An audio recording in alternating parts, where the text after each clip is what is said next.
Exatamente, Cláudio. Eles falam, eles não sabem o que estão falando. É muito fácil botar versículo. Todo mundo coloca versículo. Não é assim? Mas e aí? O versículo. Precisa entender o versículo. É aquela história, não adianta entender o versículo se, por exemplo, eu não entendo o que é carne. Eles entendem que carne é transgredir a lei, não é. Então esse que é o ponto. Eles não dizem, você não entende nada do que eles dizem. É impressionante. Aí você pede para explicar no português, claro, com as palavras da pessoa, a pessoa não consegue explicar. Todo mundo prega que Deus mandou adorar em espírito e em verdade. Aí coloca o versículo lá e fala, pede para explicar o que é adorar a Deus em si. Não sabe explicar. Porque não sabe o que é a verdade, não sabe o que significa espírito, não sabe o que significa adorar. Por exemplo, Romanos 8:1. Nenhuma condenação há para os que estão em Cristo, que não andam segundo a carne, mas segundo o Espírito. Como que a pessoa vai entender o versículo se ela não entende que condenação que Paulo está falando ali? A pessoa não entende o que é estar em Cristo. A pessoa não entende o que é andar segundo a carne. A pessoa não entende o que é andar segundo o Espírito. Como que ela vai entender o versículo? Não tem como entender. Ela pode estudar há 300 mil anos se ela não entender o que quer dizer o versículo. Eu preciso entender o espírito do versículo ali, de que Paulo está falando. É igual o outro versículo que fala em Romanos 8. Se alguém não tem o Espírito de Deus, esse tal não é dele. Todo mundo lê esse versículo que se alguém não tem o Espírito, esse tal não é dele, está se referindo à pessoa. E não está se referindo à pessoa, está se referindo ao entendimento da pessoa. Você vê como a leitura muda completamente? Todo mundo praticamente lê que está se referindo à pessoa, e o Espírito de Deus ali é Deus na pessoa. Não, o Espírito ali é a palavra de Deus na pessoa. Ali está falando de espírito de escravidão, espírito de adoção. É exatamente o que fala em Gálatas 5. Carne luta contra o espírito. São dois entendimentos. Um entendimento que luta contra o outro entendimento. Ali não está falando de Deus na pessoa, ali está falando do entendimento da verdade de Deus na pessoa. Tem a mentira e tem a verdade. Tudo que não é por fé é pecado. Então qualquer entendimento que tire Cristo de mediação para com Deus é mentira. Qualquer um, o de Buda, o Kardec, o judeu, qualquer um. Então você vê como muda completamente a leitura? É uma leitura completamente diferente. Por exemplo, fé. A leitura de fé em Jesus e fé de Jesus muda completamente a leitura. Nós somos justificados pela fé de Jesus. O que significa isso? Pela obediência dele, fidelidade dele. Como que a pessoa lê, os pastores no Brasil leem? Que eu tenho que crer para ser justificado. Você vê que é completamente diferente uma linha de raciocínio de outra. Uma linha, o homem não faz nada. E a outra linha, o homem tem que fazer alguma coisa. Exatamente, Mara. Aquele que quer salvar a tua vida pelos seus próprios esforços, elas caem da graça. Aqueles que negam-se a si mesmos estão na graça, crucificam a carne. Ou seja, crucificam seus esforços. Por isso que Paulo fala em Gálatas 5, não deis lugar à carne. Aí as pessoas leem que dar lugar à carne é roubar, matar e adulterar, e não é. Dar lugar à carne, não tentem se chegar a Deus e ter um olhar de meritocracia humana, de autojustificação. Eu quando olho para o próximo segundo a carne, segundo o mérito do próximo diante de Deus, dou lugar à carne. Eu estou olhando o próximo segundo a carne, não segundo o Espírito. O que é olhar o próximo segundo o Espírito? Tem dois entendimentos aí. Você olhar o próximo e ver o espírito do próximo salvo, né? Que eu não penso assim, mas pode ser assim também, porque seria a mesma coisa. Olhar o próximo segundo o espírito, segundo a palavra. Eu olho o próximo limpo, porque a palavra me diz que ele está limpo por causa de Cristo. Então eu estou olhando o próximo segundo o espírito, segundo a palavra. Eu vejo que assim fica muito mais claro do que olhar o próximo, o espírito do próximo salvo, também que é a mesma coisa. Mas olhar o próximo segundo o Espírito é segundo a palavra. A palavra me diz que ele está limpo. Então eu olho ele limpo diante de Deus, porque diante dos homens não tem ninguém limpo diante dos homens. Tem uns mais sujos, os outros menos sujos, mas todo mundo sujo diante dos homens. Agora, diante de Deus, a palavra me diz que eu tenho que olhar ele limpo. Então, eu estou olhando ele segundo a palavra, ou seja, segundo o Espírito. Não fica mais claro assim? Exatamente, Claudio. Eles falam, eles não sabem o que estão falando. É muito fácil botar versículo. Todo mundo coloca versículo. Não é assim? Mas e aí? O versículo. Precisa entender o versículo. É aquela história, não adianta entender o versículo se, por exemplo, eu não entendo o que é carne. Eles entendem que carne é transgredir a lei, não é. Então esse que é o ponto. Eles não dizem, você não entende nada do que eles dizem. É impressionante. Aí você pede para explicar no português, claro, com as palavras da pessoa, a pessoa não consegue explicar. Todo mundo prega que Deus mandou adorar em espírito e em verdade. Aí coloca o versículo lá e fala, pede para explicar o que é adorar a Deus em si. Não sabe explicar. Porque não sabe o que é a verdade, não sabe o que significa espírito, não sabe o que significa adorar. Por exemplo, Romanos 8:1. Nenhuma condenação há para os que estão em Cristo, que não andam segundo a carne, mas segundo o Espírito. Como que a pessoa vai entender o versículo se ela não entende que condenação que Paulo está falando ali? A pessoa não entende o que é estar em Cristo. A pessoa não entende o que é andar segundo a carne. A pessoa não entende o que é andar segundo o Espírito. Como que ela vai entender o versículo? Não tem como entender. Ela pode estudar há 300 mil anos se ela não entender o que quer dizer o versículo. Eu preciso entender o espírito do versículo ali, de que Paulo está falando. É igual o outro versículo que fala em Romanos 8. Se alguém não tem o Espírito de Deus, esse tal não é dele. Todo mundo lê esse versículo que se alguém não tem o Espírito, esse tal não é dele, está se referindo à pessoa, e não está se referindo à pessoa, está se referindo ao entendimento da pessoa. Você vê como a leitura muda completamente? Todo mundo praticamente lê que está se referindo à pessoa, e o Espírito de Deus ali é Deus na pessoa. Não, o Espírito ali é a palavra de Deus na pessoa. Ali está falando de espírito de escravidão, espírito de adoção. É exatamente o que fala em Gálatas 5. Carne luta contra o espírito. São dois entendimentos. Um entendimento que luta contra o outro entendimento. Ali não está falando de Deus na pessoa, ali está falando do entendimento da verdade de Deus na pessoa. Tem a mentira e tem a verdade. Tudo que não é por fé é pecado. Então qualquer entendimento que tire Cristo de mediação para com Deus é mentira. Qualquer um, o de Buda, o Kardec, o judeu, qualquer um. Então você vê como muda completamente a leitura? É uma leitura completamente diferente. Por exemplo, fé. A leitura de fé em Jesus e fé de Jesus muda completamente a leitura. Nós somos justificados pela fé de Jesus.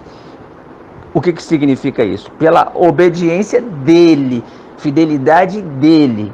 Como que a pessoa lê, os pastores no Brasil leem?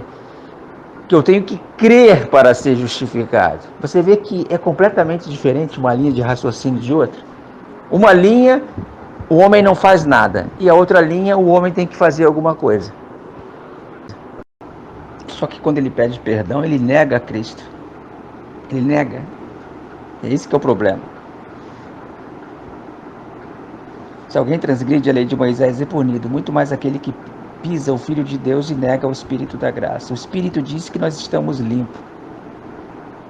E ele acha que está sujo. Tanto é que ele pede perdão. Então ele vai contra o Espírito, ele nega o Espírito da verdade. Na ignorância, nem tanto mais, né? Porque ele já ouviu a graça. Tem um versículo em Timóteo que fala: ó homens de dura cerviz, até quando vai resistir ao Espírito Santo? O Espírito é a palavra, claríssimo hoje. Espírito, até quando você vai resistir à palavra da verdade? Homens de dura cerviz, Deus dá graça aos humildes. Não é à toa que a gente entendeu a graça também. Não é à toa, não. Tem lei para isso. Você segue para um lado, acontece isso. Segue para o outro, acontece aquilo. Então, se a pessoa não entende a graça, a culpa não é de Deus, é da pessoa. Falta humildade em querer se anular, crucificar a carne. Que as pessoas sempre acharam que aquela pessoa vai entender o evangelho no dia certo, na hora certa, quando Deus quiser. Mentira. É uma das maiores mentiras que foram sempre pregadas. Não, aquela pessoa não entende porque Deus não quis abrir o entendimento. Mentira. É mentira. Deus quer abrir o entendimento. Ele quer que todos se salvem no entendimento. Então é mentira. Tanto é que tem esse versículo que fala, né? Até quando você vai resistir ao Espírito? Porque se fosse o dia certo para a pessoa entender, não tinha esse versículo. Ué, até quando vou resistir ao Espírito? Até quando Deus quiser. Não deveria ser assim? Mas não é assim que fala o versículo, né? Porque se fosse assim, o apóstolo Paulo não daria bronca nos incrédulos. Ele falaria, graças a Deus, você é incrédulo, graças a Deus, porque Deus não quis abrir o seu entendimento. Isso é mentira. Por isso que o apóstolo Paulo tinha dores de parto, pregava dia e noite, porque ele sabia que a pessoa precisava ouvir o evangelho para crer. Como crerão se não há quem pregue? Mas fica bonito, né? Eu já ouvi muito isso. Não, Deus vai abrir o entendimento na hora certa. Isso é mentira, desvairada. Vê ali em Filipenses 3:3, o apóstolo Paulo fala assim: eu adoro a Deus pelo Espírito de Deus, me vanglorio em Cristo e não confio em nada na carne. E outra tradução é eu sirvo a Deus. Algumas traduções usam adorar a Deus e servir a Deus. Vamos botar servir a Deus também. A palavra servir ali, o ser humano acha que servir é o homem fazendo alguma coisa para Deus. Só que ali em Filipenses 3:3 mostra que servir é o homem dependendo do que Cristo fez. Você vê que ele fala, eu me vanglorio em Cristo e não confio em nada na carne. Carne é o mérito humano para se chegar a Deus, o homem fazendo sacrifícios para se salvar e se justificar. Então Paulo falou o quê? Eu sirvo a Deus, eu descanso no feito de Cristo, eu acredito tudo a Ele. É porque tem uma diferença entre acreditar e creditar. Eu posso acreditar, igual Pedro acreditava em Jesus, mas não acreditava tudo a Ele. Entendeu? Aquela criança que pula nos braços do pai, por quê? Porque ela acredita que o pai vai pegar ela. Então, se vangloriar em Cristo é você estar na dependência do que Ele fez para você se relacionar com Deus e para a sua salvação. Você não confia mais na sua força, né? Tem um versículo que fala que as nossas milícias não são carnais. Então, adorar a Deus é você estar na dependência do que Ele fez. Pela palavra. A palavra te diz que Ele já fez tudo, que Ele já pagou o preço, então você descansa. Você está na dependência. Isso é adorar a Deus, é servir a Deus. Não é um homem fazendo para Deus, é um homem entendendo que Cristo já fez tudo para ele. E o Evangelho fala exatamente isso. O Evangelho revela a justiça de Deus, revela o que Deus fez pelo homem. E o religioso, ele entende que o Evangelho fala do que o homem tem que fazer para Deus. O homem tendo o que fazer para Deus, está ali em Gálatas, é a carne. E Deus fazendo para o homem é o espírito, é o entendimento espiritual. Por isso que em Gálatas fala carne versus espírito. Ele fala, caístes da graça vocês que tentam se justificar pela lei. Tentar se justificar pela lei é carne. É o pecado que Paulo fala. E estar na dependência de Deus é estar no Espírito, ou seja, você estar pela palavra do Evangelho. Entendeu mais ou menos? Lê lá Filipenses 3:3 que fica bem claro o que é adorar a Deus e servir a Deus. As pessoas leem esse versículo, Jesus é o caminho, a verdade e a vida, e não conseguem entender. Jesus é o caminho, a verdade e a vida é para onde? Para Deus. Ele é o mediador entre Deus e os homens. Por que as pessoas ainda querem se justificar pelos seus esforços para chegar a Deus? Se já estão lá, se já estão reconciliadas. É impressionante isso, né? Querem pegar outros caminhos para se chegar a Deus. Se ela já está com Deus, já está reconciliada. Incrível, né? É incrível. E são 50 milhões de pessoas que entendem dessa forma. Que tem que fazer alguma coisa, se não fizer, vão para o inferno. Como é que pode? 50 milhões de pessoas com esse entendimento absurdo, bizarro, enlouquecido. Exatamente. Aquele que fala que quem está em Cristo não peca. E eles colocaram não vive pecando, é mentira. O versículo fala não peca.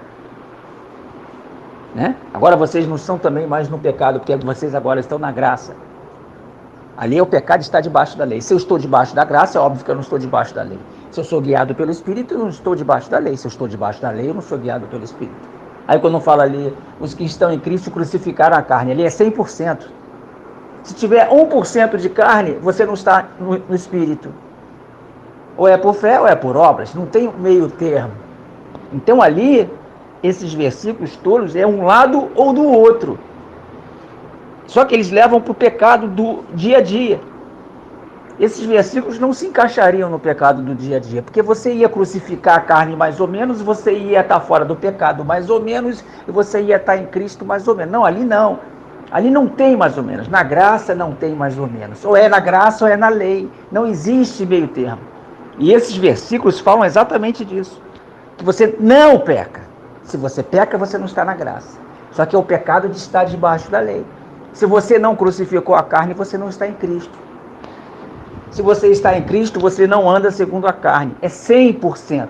E esses versículos só funcionam se for assim do jeito que a gente está falando. 100%. Do jeito que eles leem, é mais ou menos, porque eles estão lendo errado. Ou é por fé, ou é por obras. Não tem como botar os dois ao mesmo tempo. Um anula o outro. Você entende? Se eu estou na fé, eu anulo as obras. Se eu estou 1% de obras, eu anulo a fé. É igual a palavra presente. A palavra presente, no português, só é presente se for de graça. Se o cara me cobrar 1 centavo naquele presente, a palavra presente é anulada. Não tem meio termo. Uma coisa anula a outra. Então, os que estão em Cristo crucificaram a carne. Isso é óbvio. Os que são guiados por Cristo não estão debaixo da lei. Mas zero. É por isso que hoje a gente vê qualquer evangelho que tem fermento não é o evangelho da graça. O evangelho da graça só pode ser evangelho da graça se for 100% sem fermento. 100% graça, zero fermento. Botou 0,00001% de fermento, já não é mais o evangelho da graça.